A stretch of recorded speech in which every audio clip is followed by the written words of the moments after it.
വിശദീകരണവുമായി പേളിമാണി രംഗത്ത് വന്നിരിക്കുകയാണ് സുഹൃത്തുക്കളെ. ഉള്ളത് പറയാല, ഞാൻ ഒട്ടും പ്രതീക്ഷിച്ചിട്ടില്ല പേളിമാണി ഒരു വിശദീകരണ വീഡിയോ ആയിട്ട് രംഗത്ത് വരുമെന്നുള്ളത്.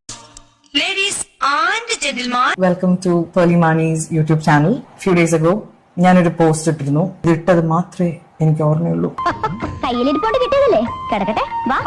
ഞാൻ ചെയ്തത് തെറ്റ് തന്നെയാണ്, അങ്ങനെ ഞാൻ എഴുതാൻ പാടില്ല. പക്ഷെ ഇവിടെ എനിക്ക് ക്ലാരിഫൈ ചെയ്യേണ്ട ഒരു കാര്യം, എല്ലാ പാർട്ടിയിലും, അത് ഏതൊരു പാർട്ടി ആയിക്കോട്ടെ, ഇവിടെയുള്ള എല്ലാ പാർട്ടിയിലും എനിക്ക് വളരെ അടുത്ത സുഹൃത്തുക്കളുള്ള ആളാണ് ഞാൻ.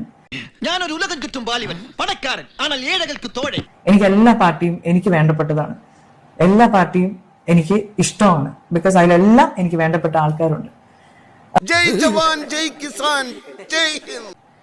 ഞാൻ സ്വപ്നത്തിൽ പോലും വിചാരിക്കാത്ത ഒരു കാര്യമാണ് അത്. മാറി, അങ്ങനെ മാറ്റി. എനിക്ക് എന്ത് ചെയ്യണമെന്ന് അറിയില്ല. എന്റെ പഴയ സ്വഭാവമായിരുന്നു കേട്ടല്ലോ. എന്ത് കരഞ്ഞുകാലുടിക്കോ?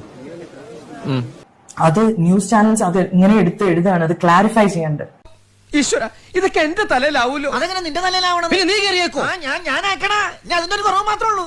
And I also want to say, ഞാൻ ഈ വീഡിയോ ഇടുമ്പം നിങ്ങൾ എല്ലാവരും എന്നെ ക്രിട്ടിസൈസ് ചെയ്യുന്നത് നിർത്തണം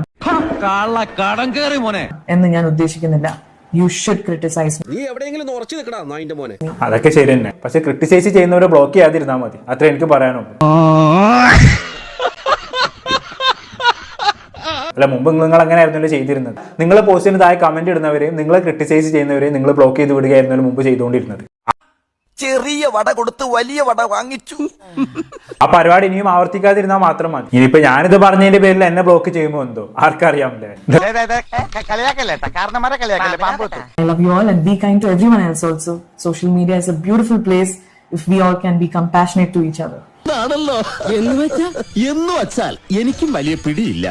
കെഞ്ചുന്ന പോലെയാണ് പേളിമാണി ഇവിടെ സംസാരിക്കുന്നത് അല്ലേ. മുഖത്ത് നല്ല പേടിയുമുണ്ട്. എന്നാലും പേളിമാണിയെ സംബന്ധിച്ചിടത്തോളം ഇനി പഴയ പ്രതാപത്തിലേക്ക് തിരിച്ചു വരാൻ പറ്റുമെന്നുള്ള കാര്യം സംശയമാണ്. എന്റെ കാര്യം ഓർത്ത് നിങ്ങളാരും വിഷമിക്കണ്ട. പിന്നെ നീ എന്ത് ചെയ്യാൻ പോണു? അതിപ്പോ ഇവനെ കൂലിപ്പണിക്ക് വിട്ടിട്ടാണെങ്കിലും ഞാൻ എങ്ങനെയാലും ജീവിക്കും. ഞാൻ നിന്റെ അടിമേ.